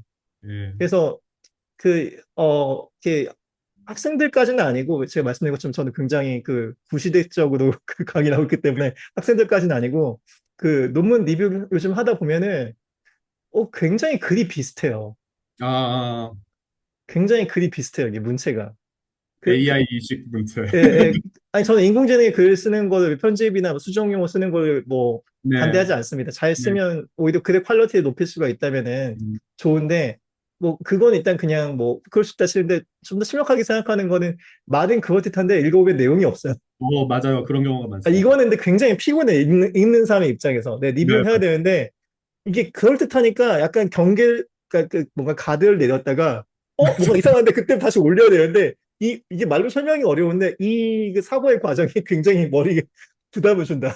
맞습니다. 그 말씀하신 것처럼 예전에는 사실 모든 리뷰 받은 페이퍼를 열심히 읽는 건 맞습니다만 좀 이제 결과가 이상한 페이퍼들은 라이팅도 이상한 경우가 많았거든요. 그래서 이제 코릴레이션 이런 게 네, 있으니까 그래서 상관이 이제 좀 인과적이진 않을 수 있지만 그래서 사실 뭐 예, 하나만 보고 편견을 가지면 안 되긴 하지만 뭔가 예, 결과가 이상한 것 같은데 라이팅도 이상하니까 내 생각이 맞다 이렇게 생각을 하고 이제 다시 음. 해와라 이런 경우가 많았는데 요새는 라이팅이 너무 훌륭한 것처럼 보여서 결과가 이상한 것 같은데 내가 잘못 생각하는 건가 이러고 시간을 굉장히 많이 쓰게 되는 것 같습니다. 근데 열심히 시간을 쓰다 보면 이상한 게 맞는 것 같은데 약간 이렇게 돼서 하여튼 그렇죠. 어떻게 보면 뭐 단서가 많이 줄어들었다. 네, 단서가 이라고 줄어. 생각할 수도 있고 아니면 저는 그냥 말 자체가 실체가 없다. 뭔가 말은 되게 그럴듯한데 이제 맞아요. 전 사회과학이니까 개념적인 내용들이 되게 많은데 네.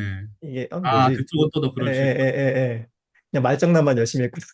맞아요. 그리고 아니면 막 예, AI가 사실 저도 모르는 개념을 많이 아는 경우가 많아서 음, 막 어려운 개념들을 막 써놔서 되게 있어 보이게 만들어 놓는 경우들이 있어요. 그럼 이제 근데 저는 정의가 안 돼 있어요. 근데 정의가 이해가 안 안 돼 있어요. 되니까 막 공부를 하면서 예, 읽어야 되는데. 맞아. 쓸데없이 어렵게 보이는 내용도 있고. 근데 예, 뭐 사실 좋은 점도 있습니다. 그 최근에는 그럼요. 예, 특히 수학 증명 같은 거 막 음, 써놓으면은 그 리뷰하는 입장에서 그 증명이 맞았나 틀렸나 일일이 보고 있을 시간이 음, 없거든요. 막 몇십 페이지 되는 음, 증명들을. 그 맞아요. 학회들에서는 그런 것들을 AI를 돌려서 체크를 하기 시작을 했어요. 그래서 뭐 AI가 맞다 음, 말했다고 그걸 전적으로 믿는 건 아니지만 AI가 이상한 것 같은데 여기 한번 볼래? 이러면 이제 가서 보는 정도의 효과는 있는 거죠. 그러면 진짜로 틀렸네? 이렇게 그럼요. 거. 그게 음, 또 장점이자 단점인데 제가 그런 식으로 제 논문에 오류가 있었는데 예전 같았으면 아무도 모르고 넘어갔을 거 어, 알게 돼서 논문이 이제 떨어진 적도 있었지만 또 제가 리뷰어일 때 그것도 또 사실 뭐 고마운 일이죠. 제가 잘못된 결과를 퍼블리시하는 것보다 나으니까. 뭐. 아니면 뭐 데이터 레플리케이션, 그 데이터 주면 그거 가지고 그뭐 네, 테이블이나 피규어 재현하고 이런 거는 훨씬 더 네. 쉬워졌고, 아니면 뭐 그래서 코드에 에러가 있는지 잡아낼 수 있고, 뭔가 실수로 잘못된 결과를 내는 걸 방지하는 효과는 있을 것 같습니다. 옳은 방향으로만 쓰면. 이제 문제가 대부분의 사람들이 AI를 맞게 쓰는 것보다 뭔가 잘못된 방향으로 쓰는 경우가 더 음, 문제긴 하죠. 그러면 이런 부분은 또 어떻게 생각하세요? 인공지능이 이제 워낙 핫하다 보니 네. 이제 다 하잖아요. 네. 그러면 나 맨기와는 이 점에서 차별성이 있는 연구자다 이런 고민도 많이 하실 것 같은데 이제 그런 그게 부분에서 떻게 네. 정의를 하려고 노력을 하시는지.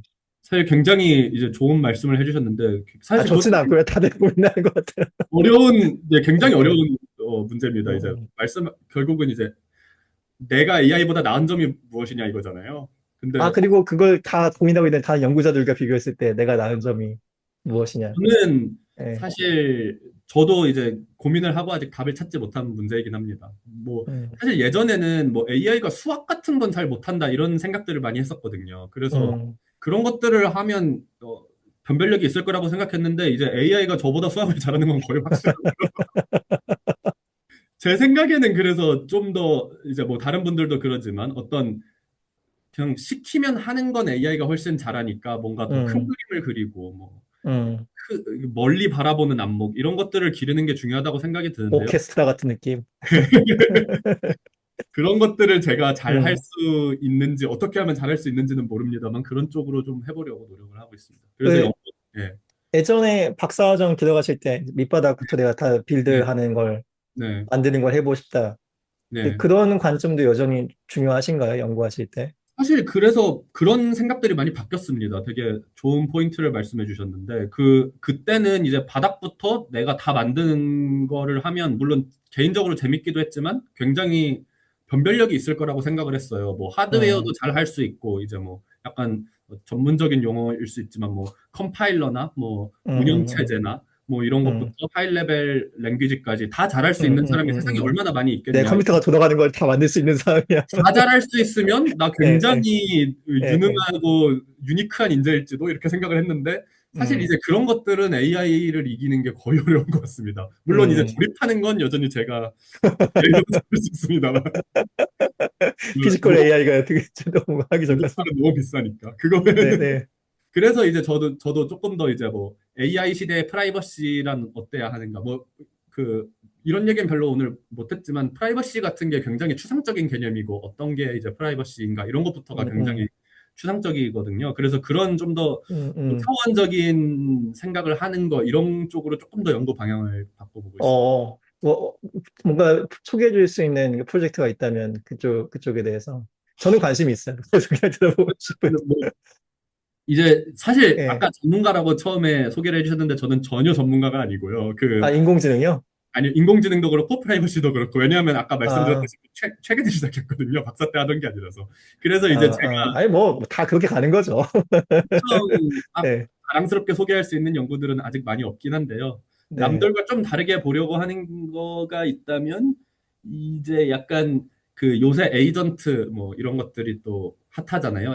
음, AI 에이전트 같은 것들이 핫한데, 그런 AI 에이전트들이 굉장히 복잡하게 구성이 되어 있는데, 이제 전통적인 프라이버시나 시큐리티 관련 연구들은 그 하나하나에 사이버 보안 관련 연구. 예, 네, 보안이나 예, 네. 프라이버시 관련 연구들은 그 하나하나의 어떤 그 컴포넌트들에 집중을 많이 했었거든요. 왜냐하면 이제 음, 그 시절에는 그렇게 거대한 어떤 AI라는 것이 없었으니까. 그래서 요즘은 다 멀티 에이전트잖아요. 에이전트 여러 명, 여러 개 같이 에이전트에 일하는, 예, 예. AI가 뭐 프로그램도 돌리고 AI가 인터넷 서치도 하고 뭐 이렇게 막 그 인터랙션이 굉장히 복잡해서 그 음, 전체적인 프라이버시가 어떻게 되는가 이런 것들은 음, 뭐 저만 중요하다고 생각하는 건 아니고 많은 분들이 중요하다고 말을 하지만 워낙 새롭고 어려운 문제라서 음. 아직 연구가 많이 되진 않았는데 약간 그런 방향으로 하려고 하고 있습니다. 제가 아직 그쪽으로 뭔가 괄목한 성과를 낸 건 아니라서 소개해드리거든요. 아, 다들 지금 발목과 성과가 별로 없지 않나요? 네, 지금 다들 바닥을 긁고 있는 상황이라.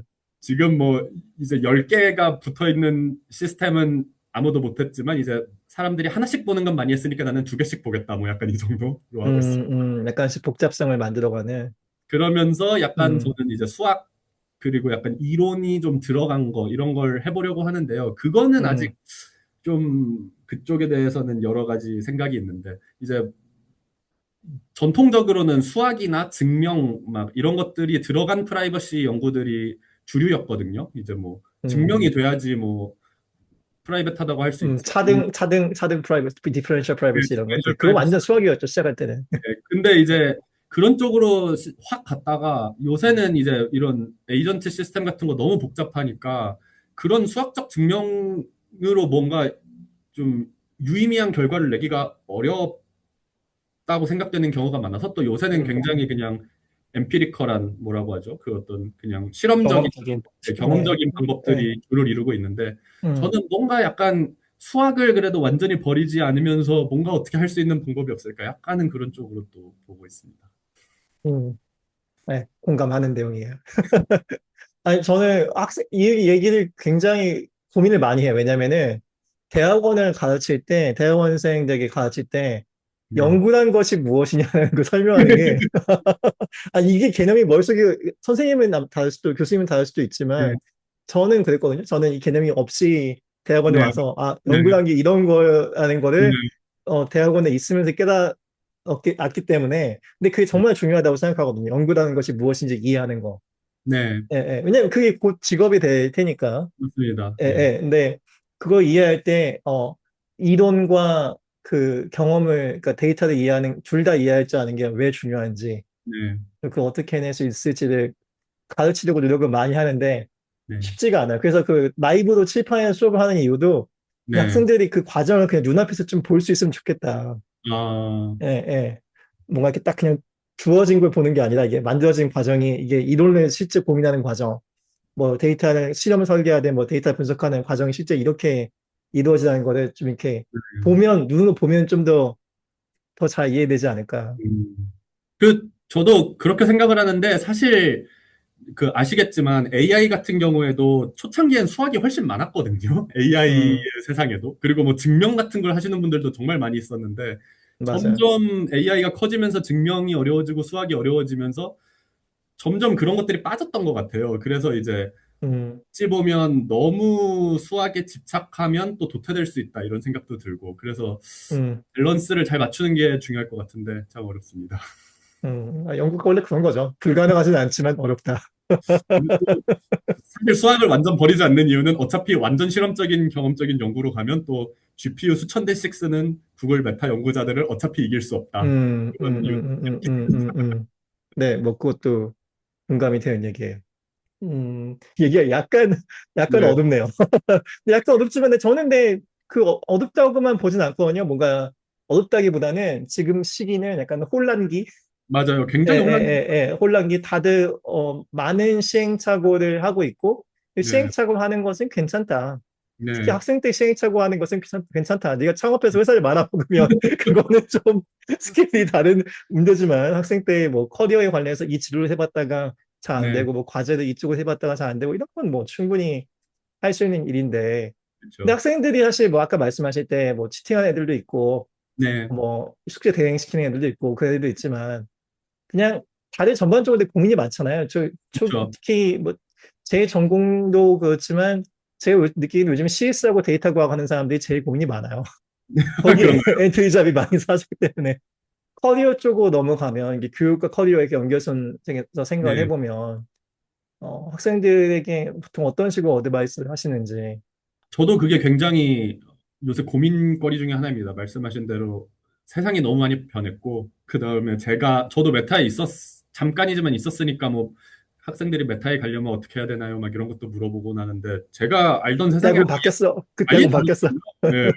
그래서 좀 참 그게 교수로서 안타까운 부분이기도 한데 저도 뭐라고 강하게 조언을 해주기가 어렵더라고요. 저도 몰라서 어떻게 하는 게 좋은지 음, 몰라서. 근데 다만 저는 이제 그냥 뭐 다들 하시는 얘기일 것 같은데 뭐 AI를 사용하는 법은 배워야 된다고 생각을 하고요. 음, 이제 뭐 초창기에는 너네 AI 자꾸 쓰면 아무것도 못 배우니까 손으로 해야 돼 막 이런 식으로 하려고 했었던 시도들도 있었는데 그건 아닌 것 같고 AI 잘 쓰는 게 또 이제 경쟁력 중에 하나니까 그럼요. 예, AI 쓰는 써야죠.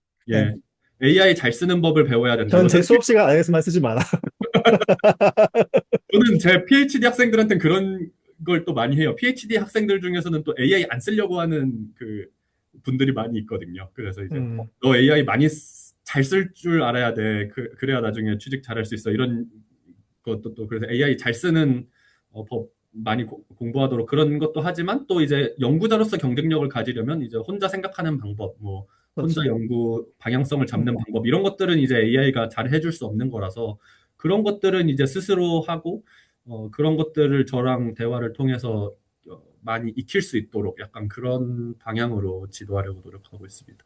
저는 약간 안 쓰다가 네, 굉장히 많이 쓰다가 네. 굉장히 선별적으로 쓰는 단계에 지금 온 것 같아요. 아, 예, 그렇죠.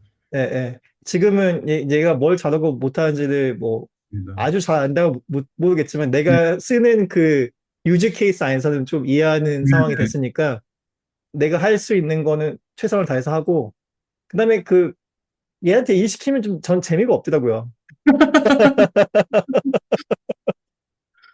그러니까 연구에 대해 고민하고 뭐 글 쓰고 이런 것도 사실 뭐 데이터 분석해보고 이런 것도 재밌거든 사실 생각해보면 네네네. 내가 할 네네. 수 있는 데까지 해보고 근데 나머지 좀 다듬어야 되는데 이게 좀 시간 낭비인 것 같으면 이제 그때 시킬 수가 있는데 예. 예. 그 말씀하신 단계가 근데 그 밟아야 되는 단계인 것 같습니다. AI를 음, 저희 쪽만 그런지 모르겠는데 처음 음, 오는 학생들은 안 쓰려고 하는 애들이 되게 많거든요.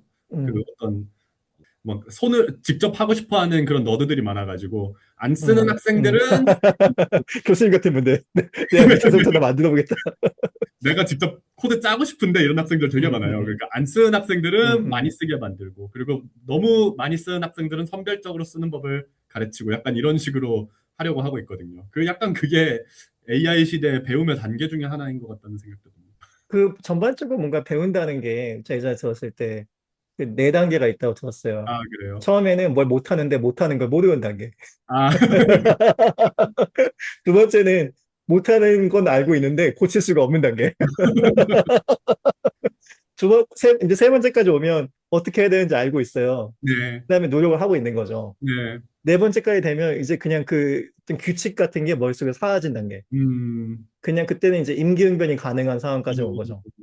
그래서 인공지능을 잊어버릴 수가 있으면 내가 인공지능 의식적으로 쓰고 있다는 것까지 잊어버릴 수가 있으면 메스터리인 것 같은데 거기까지는 아직 못 간 것 같고.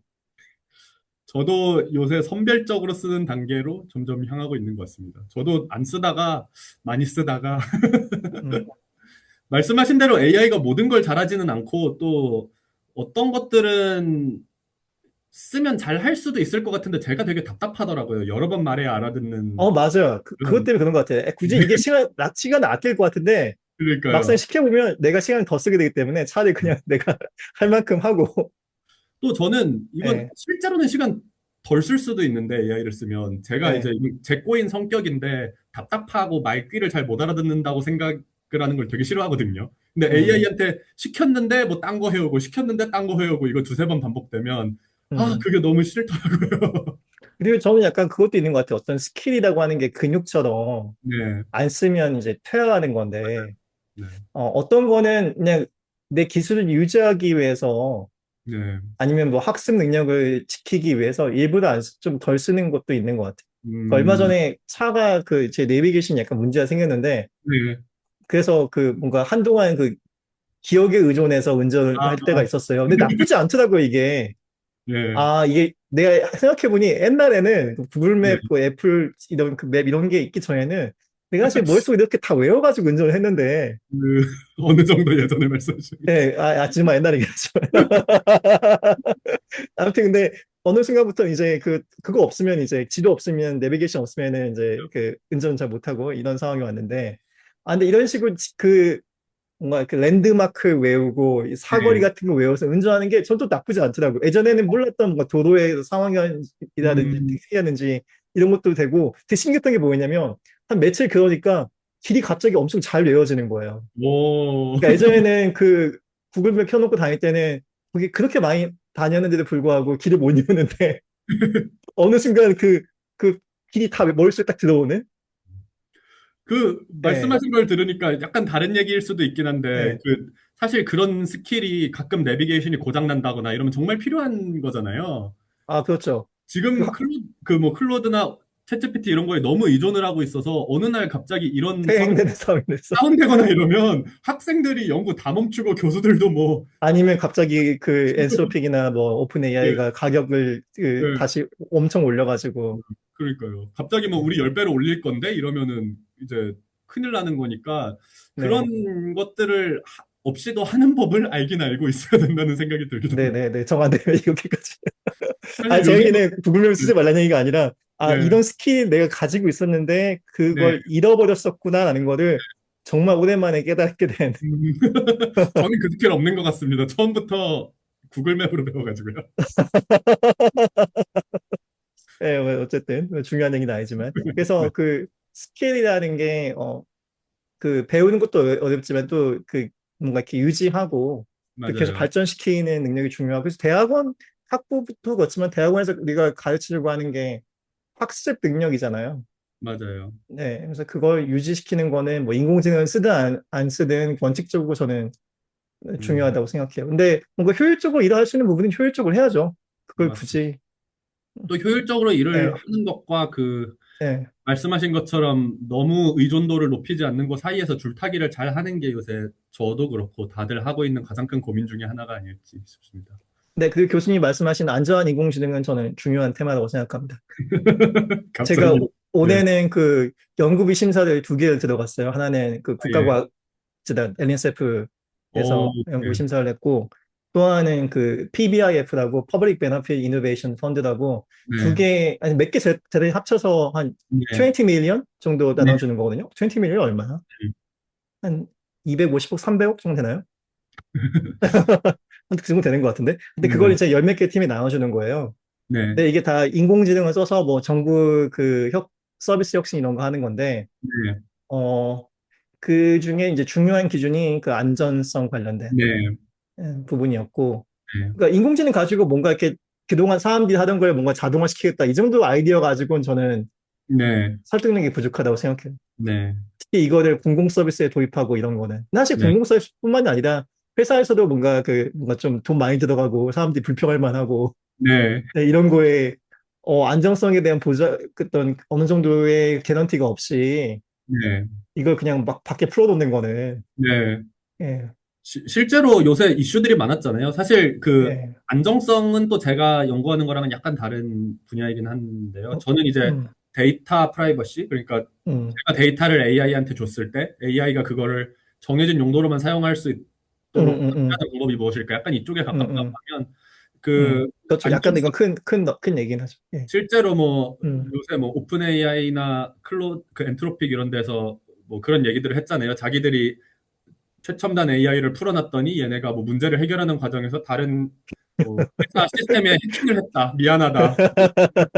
그런 얘기를 저질렀다. 그런 거나 아니면 반대로 뭐 그런 AI들을 속여서 뭔가 특정 행동을 하도록 만들 수 있다. 이런 것들이 이제 굉장히 음, 이론적인 얘기였는데 그거 두 개가 요새 가장 큰 문제 중에 하나로 뭐 예를 들어서 제가 AI한테 무슨 일을 시켰는데 저도 요새 귀찮아서 음, AI한테 제 컴퓨터 막 마음대로 뭐 파일도 지우고 뭐 할 수 있는 권한을 다 주고 일을 시키거든요.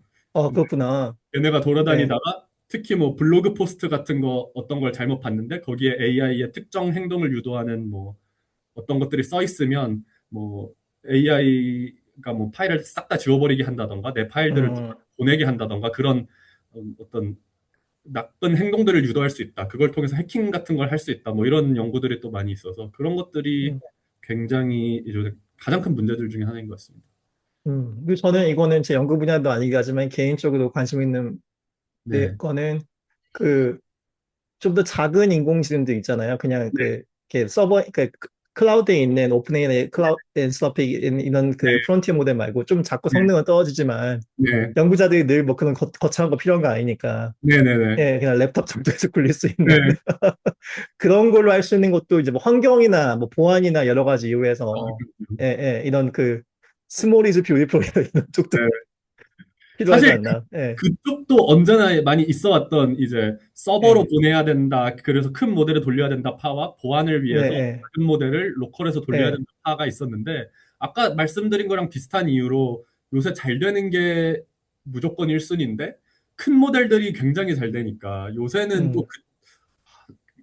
저도 되게 좋은 방향이라고 생각을 하는데 그쪽으로 좀 셀링 하기가 힘들더라고요.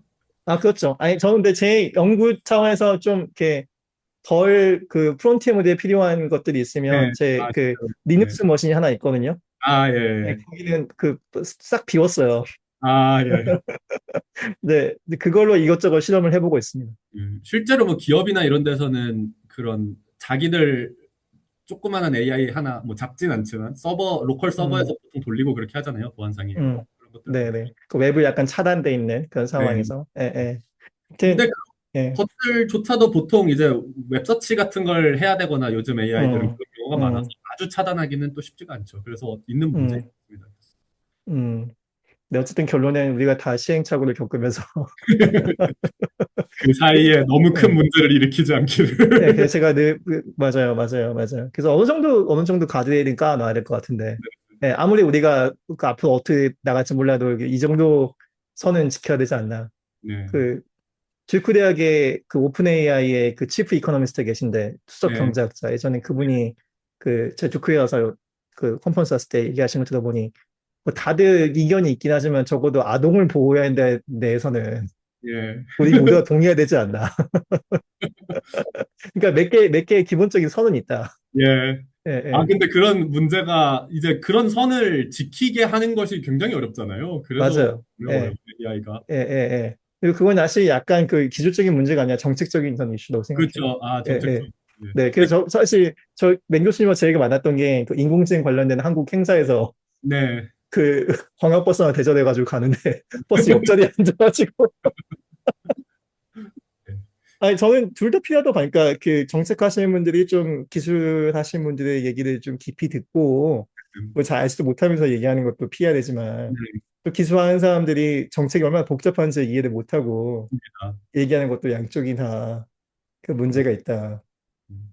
사실 저희가 개발하는 기술들이 어떤 식으로 정책적으로 반영이 돼서 실제로 세상을 이롭게 하는 데 쓰일 수 있는지는 굉장히 다르고 어려운 문제인 것 같은데 저희 쪽에서 생각을 많이 안 하고 있는 문제인 것 아, 같아요. 그렇죠. 아, 보통 생각 안 하죠. 저는 엔지니어랑 결혼했기 때문에. 보통 생각 안 하는 거 알고 있습니다. 아, 왜냐면 이거는 또 내 사람이 그 뇌 그 자원에 한계가 있으니까 엔지니어링 문제 풀기도 바빠 죽겠는데 힘들고 날 새고 있고. 근데 또 그렇게 정책하시는 분들이 알아서 하겠지 하면서 던져 놓는 건 맞는 방법이 아니긴 할 것 같아요. 적어도 대화 예, 아, 다 필요하죠. 다 필요하고 쉽지 않죠. 많이 같이 고민을 해봐야 해결할 수 있는 그런 수준의 문제인 거지. 이건 어려워요. 네. 대화 자체가 어려운 것 같습니다. 서로 쓰는 말부터 너무 달라서. 그 약간 적대감을 가지고 상대방을 보는 경우도 막 있고.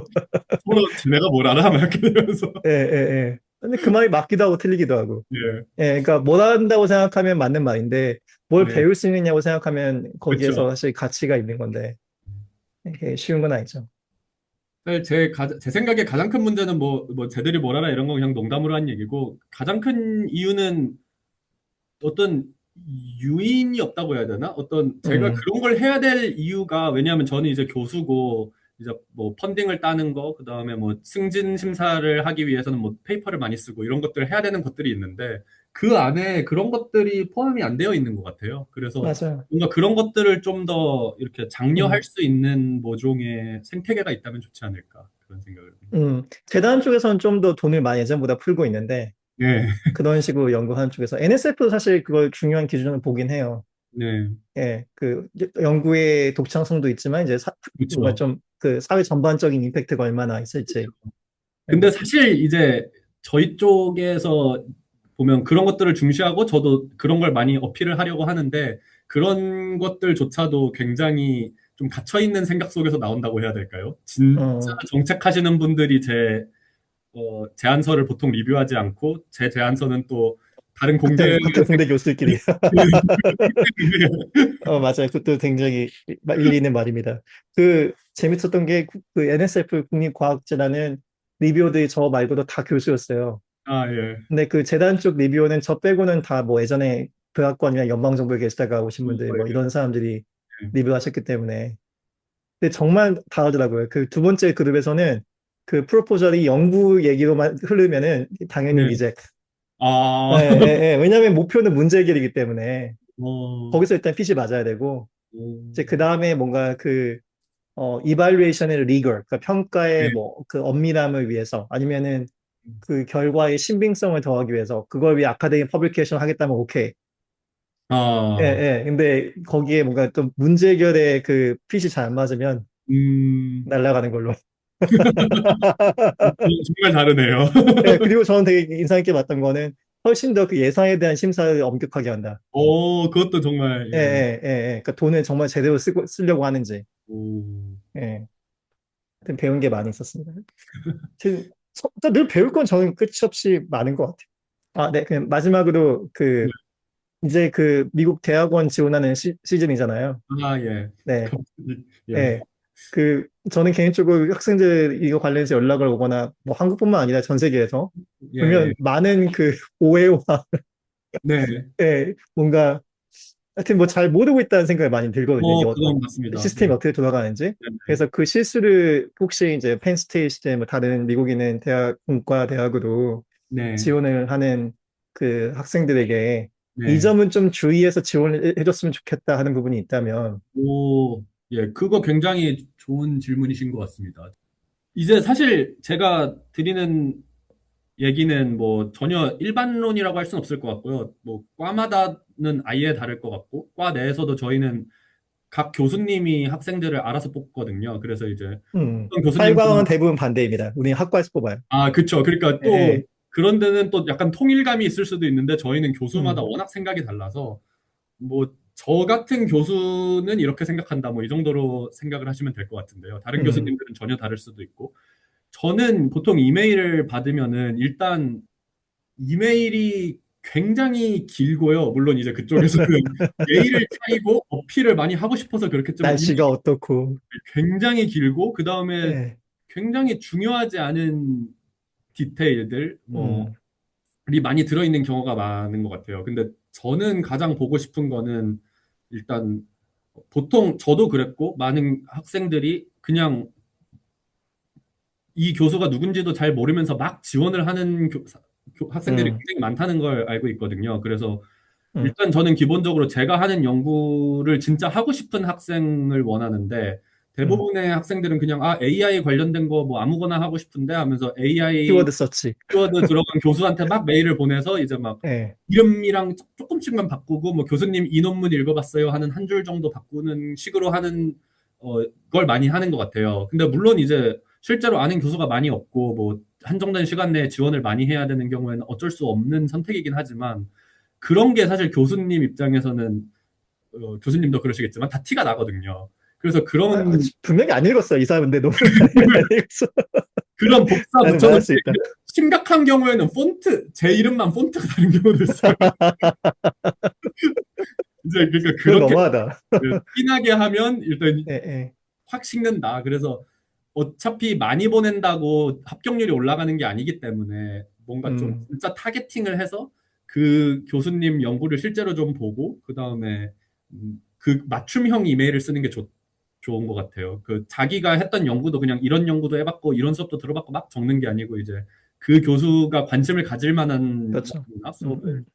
근데 그게 사실 어려워요. 왜냐하면 학생들 입장에서 교수님 홈페이지 보고 논문 몇 개 본다고 전혀 감이 안 생기는 게 맞거든요. 저도 그랬고. 근데 저는 그게 포인트라고 생각해요. 그걸 대부분 못하기 때문에 아, 그래서 그걸 잘할 할, 수가 있으면 경쟁력이 있다. 그렇죠. 근데 그걸 잘하려면 사실 필요한 게 시간과 노력을 들여야 된다.